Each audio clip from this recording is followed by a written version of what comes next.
పోరాటం చేస్తా. చంద్రశేఖరరావు గారిని కుర్చీలోకి వెళ్ళి దించుతా. చంద్రశేఖరరావు గారిని కుర్చీలోకి వెళ్ళి దించి ఆయన పరిపాలనలో తీసుకున్న నిర్ణయాలు ఏవైతే అక్రమంగా తన అన్యాయాలకు ఆస్తులు కట్టబెట్టిండో అన్ని కేసులు కట్టిస్తా. ఇదే చంద్రశేఖరరావు గారిని ఈ రోజు నా మీద ప్రయోగించిన పోలీసు అధికారులు ఎవరైతే ఉన్నారో వాళ్ళనే పెట్టి ఈడ్చుకొచ్చి లోపలేపిస్తే అక్రమ కేసులు ఏవైతే పెట్టి నా మీద ఈ రోజు నన్ను ఈ రకంగా ఇబ్బంది పెడుతున్నాడో. కాబట్టి ఎట్టి పరిస్థితుల్లో చంద్రశేఖరరావు గారు వర్సెస్ రేవంత్ రెడ్డి అది జరగనండి. ఎంత కాలమైనా నేను పోరాటం చేస్తా. రాజకీయంగా ఎదుర్కొంటే ఈ అక్రమ కేసులు కానీ కుట్రలను కానీ రాజకీయంగా ఎదుర్కొనే సత్తా నాకుంది. నాకు మనోస్థైర్యం ఉంది, మనోధైర్యం ఉంది. నా పార్టీ నా వెనకాల ఉంది, నా కార్యకర్తలు అందరూ వెనకాల ఉన్నారు. ఇప్పుడు నీ పేరు రాస్తే ఏం చేస్తావు? పోలీసులు నేను తీసుకొచ్చి లోపలేసి నీ పేరు రాసింది ఏం చేస్తావు?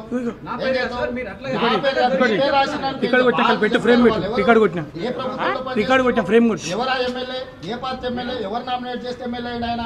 ఇప్పుడు వాళ్ళు ఎవరైతే ఎమ్మెల్యే అని చూపిస్తున్నారో ఆ ఎమ్మెల్యే ఎవరు, ఏ పార్టీకి సంబంధించిన వాళ్ళు? ఈ రోజు ప్రభుత్వంలో ఏం జరుగుతుంది మీకు తెలియదా? మీ మీడియా గొంతు కోసినప్పుడు మీకు తెలియదా? మీడియాని ఎట్లా బంద్ చేసిండు?